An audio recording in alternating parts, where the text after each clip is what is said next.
It has been a tradition since ancient times for people to rush to build their homes in the hope that they will protect themselves from the heat of summer, the cold of winter, and prying eyes. But what do you think, dear reader, of someone who spends decades of his life building his home? And even insists on not completing it and continues to build more rooms, halls, and corridors around the clock for as many years as God wills? Is he crazy? Or does he have a mysterious motive to continue building? This is what we will know by reading this stranger-than-fiction story about Mrs. Winchester and her strange house. This is Sarah Lockwood Pardee in her prime, before she became Mrs. Winchester, and later the widow Winchester, that mysterious, gloomy old woman who will inevitably make you feel a subtle chill sweep through your body and spread to your limbs as soon as you approach her. And between the cheerful young Sarah and the gloomy old widow Winchester, there is a long story whose first pages were turned in the town of New Haven, in the American state of Connecticut. Mr. Pardee and his wife expected their beautiful daughter to have a wealthy husband and a luxurious life, and everyone who knew Sarah agreed with them, given her stunning beauty and many advantages. And indeed, everyone's hopes were fulfilled when the young William Winchester proposed to her, a scion of the wealthy Winchester family, which owned one of the largest arms companies in America at the time, and whose success and wealth were due to its new invention, the Winchester semi-automatic rifle, which achieved great success in the 1860s during the American Civil War and the battles fought by the Federal Army to expel the Native American tribes and seize their lands in the American West. With every bullet and human life harvested by the rifle, the Winchester business grew and flourished.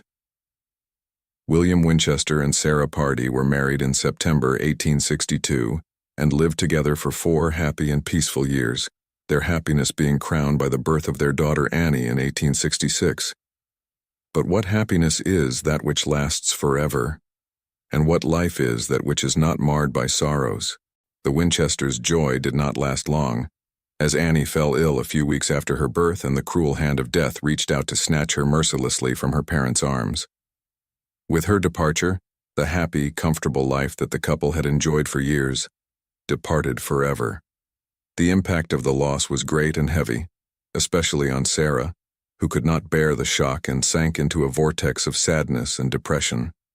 That cheerful spirit, yearning for laughter and joy, faded from her soul, and she secluded herself in her dark room, spending her time crying and sobbing, until a part of the darkness of that terrifying room crept into her body and settled in her heart and mind, so her days became without any taste or meaning.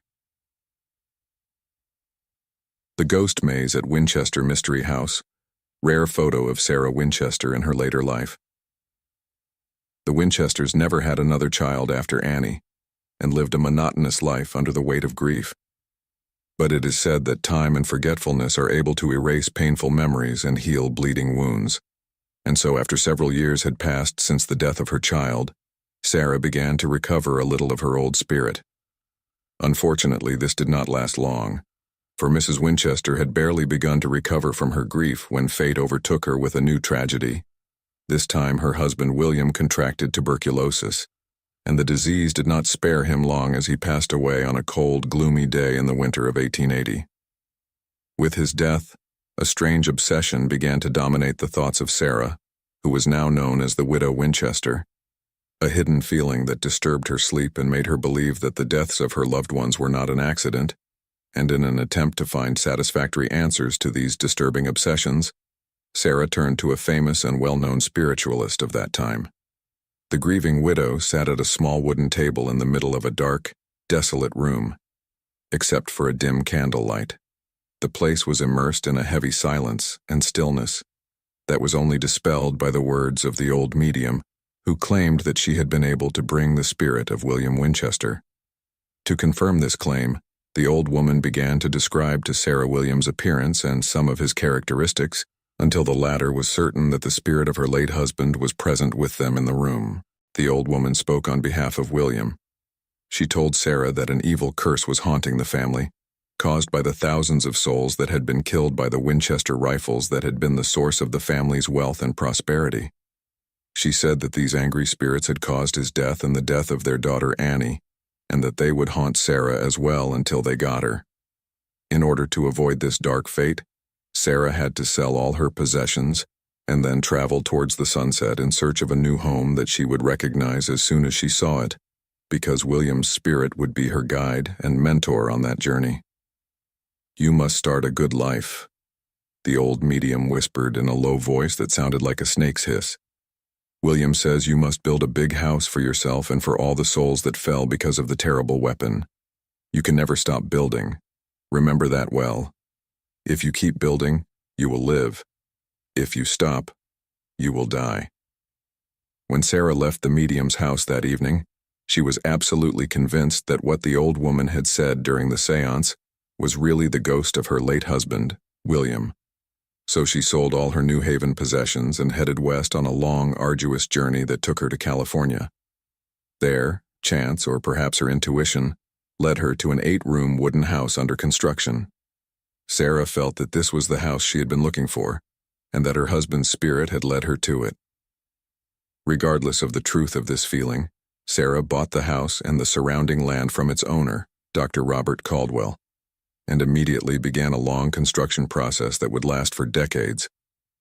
Sarah Winchester had lived in the house with her servants even before it was completed, and since she had set foot in it, the sounds of hammers, saws, and other building tools had never ceased.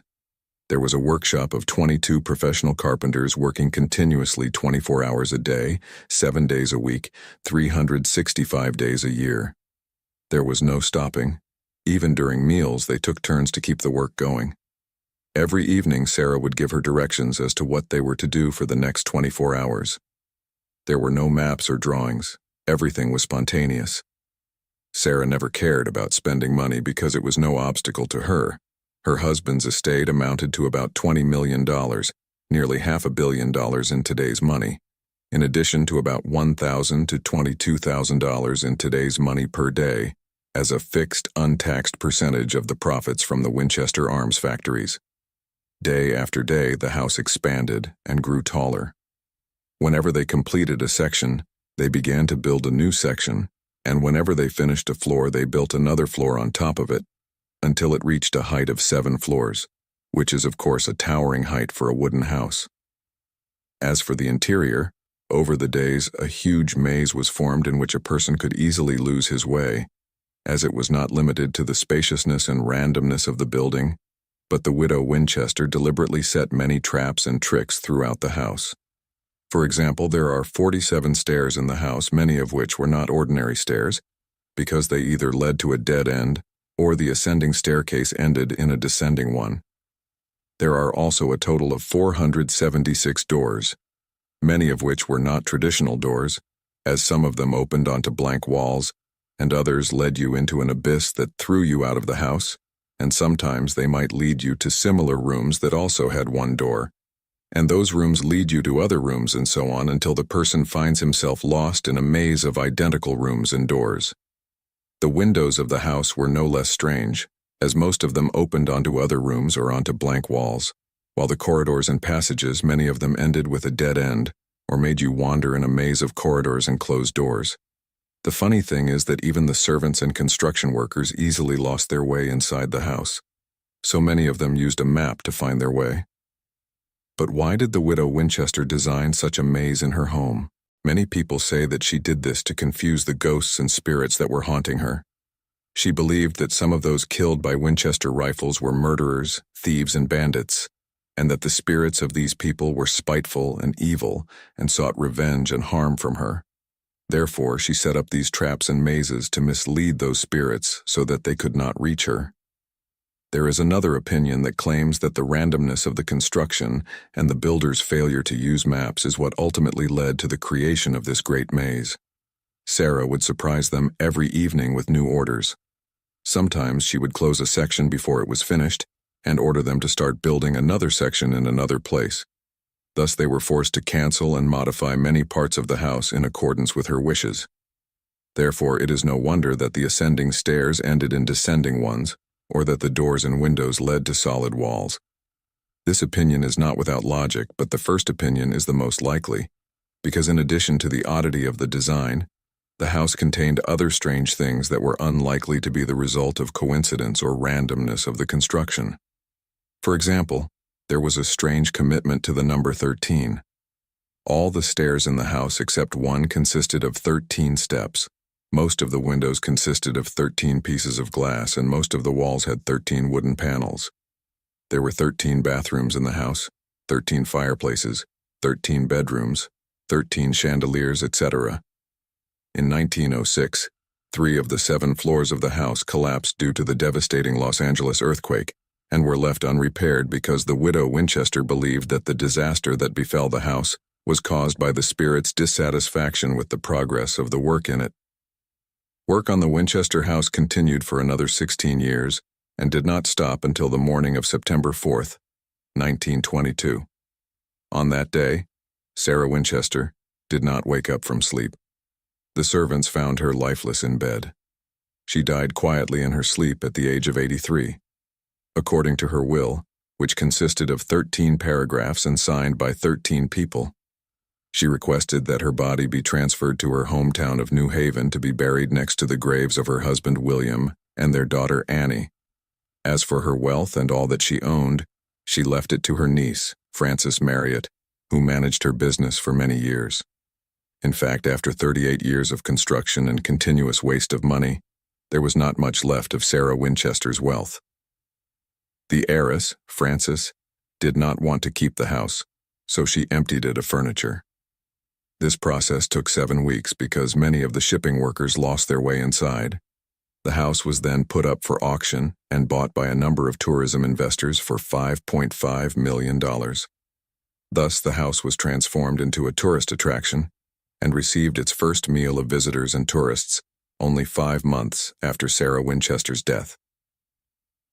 The interesting thing to note is that there is a difference in the number of rooms in the house due to the nature of its construction. Every time they calculate the number of rooms, they end up with a different number. The latest official number is 160 rooms, although there are those who doubt this number as well.